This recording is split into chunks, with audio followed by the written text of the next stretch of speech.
Hello everyone and welcome to my channel. My name is Kalika and you're gonna be a mildly spicy person after watching this video.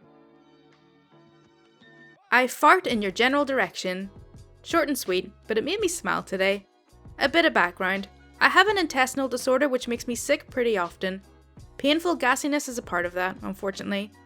So, one of my biggest pet peeves are the people who blast music out of speakers while they walk.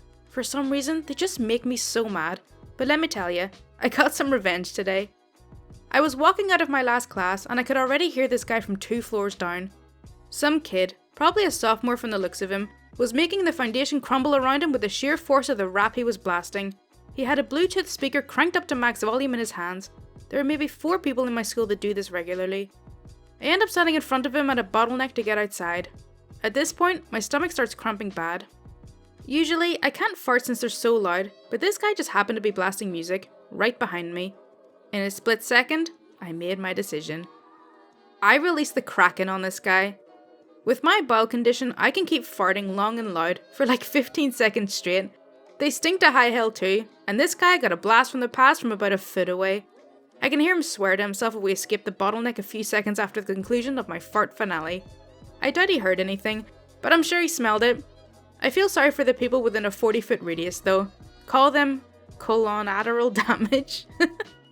I grinned all the way home. A round of applause. Keep harassing me after I asked you to stop? Enjoy therapy. This happened like 12 years ago, back when I was in high school, but I was thinking about it today and thought I'd share. Forgot to add the TLDR, it's now at the bottom. When I was in high school, my parents got a divorce, and mum couldn't afford to pay for me to keep playing soccer, so I decided to join the drumline and marching band. I knew how to read music, and thought it would be a fun extracurricular that was cheaper than soccer since we didn't have to pay for uniforms. Fast forward to my second year being on drumline, and we get a bunch of freshmen that join after several seniors left, so it was almost a whole new line. Of the 13 or so people, I was one of 3 girls. The 3 of us were a little older than the others, and high school boys are incredibly immature, so we expected some shenanigans to ensue.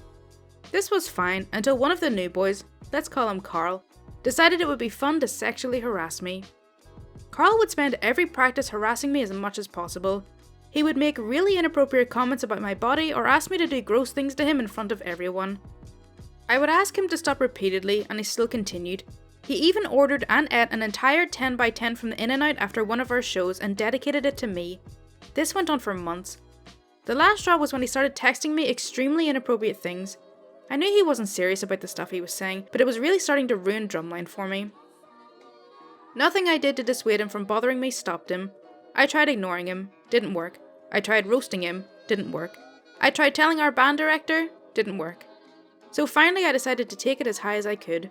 I went to our vice principal and told him everything, and showed him the text messages. After reading one particular comment, he excused himself to go and get a female administrator to sit in the room with us, because the messages he was reading were so bad. He wrote down the messages and had me write a statement. After going through my messages, the vice principal apologised to me for what I had to deal with, and said he would take care of it. Even though Carl was only joking about the stuff he said to me, his parents didn't know that. They were so appalled by his behaviour that they forced him to write an apology letter to me, grounded him, and made him go to therapy for the foreseeable future. I didn't know before reading this post what a 10-10 and In-N-Out was. If you don't know what I'm talking about either, I'll put a picture here. My god, do people really eat these things? Entitled neighbour messes with my scooter, so I mess back. This happened a couple of years ago, but was reminded of it after seeing another post today. I lived in a gated community with many high-rises, in a crowded city. I used to get to work by electric scooter. I had a crappy scooter though, that needed to be charged every other day. One night after work, I decided to head out to a bar to meet my friends in the city, but before I headed out, I realised my scooter needed charging. I put 2 coins in and got 4 hours on the charging clock. I returned about 3 hours later and see that my charger is unplugged and another scooter is being charged in its place. I'm really annoyed at this point because this is not the first time there's inconsiderate behaviour at this charging station. Also, my scooter is crappy and needs the full 4 hours, and I felt whoever did this was inconsiderate and lazy. They could have come out of their apartment after an hour or more had passed. It was not even 9 PM at this point, if it was a real emergency to charge their bike. The entitled neighbour paid for 4 hours to charge their bike, but the clock had 4 hours plus 50 minutes of my time. My scooter had just enough juice to get to work in the morning. I didn't know if the neighbour would come back to the bikes before the morning, so I didn't switch it back. What I did instead was I unplugged their charger just enough so it wasn't charging anymore, but it looked like it was plugged in. The port was already finicky, so there'd be little suspicion in the morning. I woke up the next morning and rode to work. At some point during the day I see a bike at work without a battery, and I recognise it as the same exact bike from the night before. I then put 2 and 2 together. My co-worker was the entitled neighbour. She had earlier complained about having to walk her bike all the way to work and carry her heavy battery up the stairs to charge it when she got there. There weren't any problems like that in the neighbourhood again though.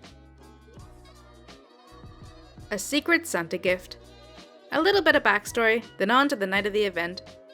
I got a job with a company in another state and relocated there with the missus. The phone interview went pretty well, and the operations manager told me that there would be regular reviews and pay rises. When I forced the first review and asked about the pay rise, the owner of the company looked at me and said, "What more value will you offer us to justify it?" This was only 2 weeks after I had done 136 hours in 6 days and damn near killed myself to get a number of different projects together. This was in the first year. I worked there for 4 years and made some great friends, but every single time the topic of my pay came up, the owner kept saying he couldn't afford it. Now, the regional city we were in was famous for its drinking culture, and the boss actually paid for a decent Christmas party, so drunken shenanigans were the norm, and every year they had Secret Santa. For those who don't know what that is, everyone draws a name of someone in the company out of a hat and has to anonymously get them a small gift. The last Christmas party that I attended was coming up.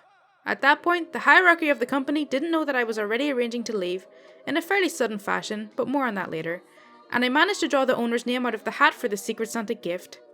I racked my brain on what to get, and finally picked out what I thought was the perfect gift. Fast forward to the night of the Christmas party.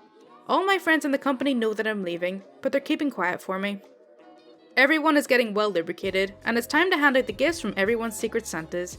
There's a few silly coffee mugs, a G-string for one of the more manly guys there, and then the owner picks up his gift. He opens it up to discover that it's one of those rubbish grabbers. The expression on his face is one of, weird flex, but okay. As the night starts to wrap up, I mentioned to one of my mates that it's really important that he reads the card, so with everyone still there, he yells out, "Hey boss, the card you got with your gift, what does it say?" The boss pulls the card out and reads it out loud. "The perfect gift for those with very short arms and very deep pockets." To this day, I'm not sure if he knows I gave it to him, but everybody else does. As for me leaving, while this was happening, I'd been packing a shipping container full of all of our furniture, and I'd arranged to have 3 months of paid leave starting the same week as Christmas. I had so much leave because they didn't pay overtime, they gave it as time in lieu. The shipping container was picked up on Christmas Eve, and I left the state that night, driving 3,000 kilometers in 2.5 days. I had got them to pay all of my leave entitlements in a lump sum, and I sent them a resignation letter 3 weeks before I was due to return to work. Wow, very well executed, and they got 3 months off with full pay before leaving the company. I can respect that. I'm a tall freak, eh? Back in middle school, I was a pretty tall kid in comparison to everyone else. I was always 8 to 12 inches taller than my peers until about 9th grade when the kids started to catch up, and I topped out at 6'2" in the 10th grade. One of the more popular kids was a little shorter than average, probably about 4 feet tall, and I'm a good 5'6" at the time. He would ask all the normal, "How's the weather up there?" and "Can you see my house from here?" questions. No big deal, it comes with being tall. But he was unrelenting. Every day some new insult about being tall. It began to get on my nerves, but not much I could do. He didn't care he was short and he didn't have any other physical attributes I could rag on, and the teacher in his home ec class didn't care. In the classroom there was a wall of cubbies, and each kid had their project in a bin in a cubby. We were making pillows or something else dumb, and between classes you could just put your bin with your name in an open cubby for the next time. Well, Shorty McButtplug always picked one nice in center so he could reach it. I realised there were about 4 rows he couldn't reach since he was short. Each day after class, I'd stay late or go in after he left and move his to the highest cubby possible.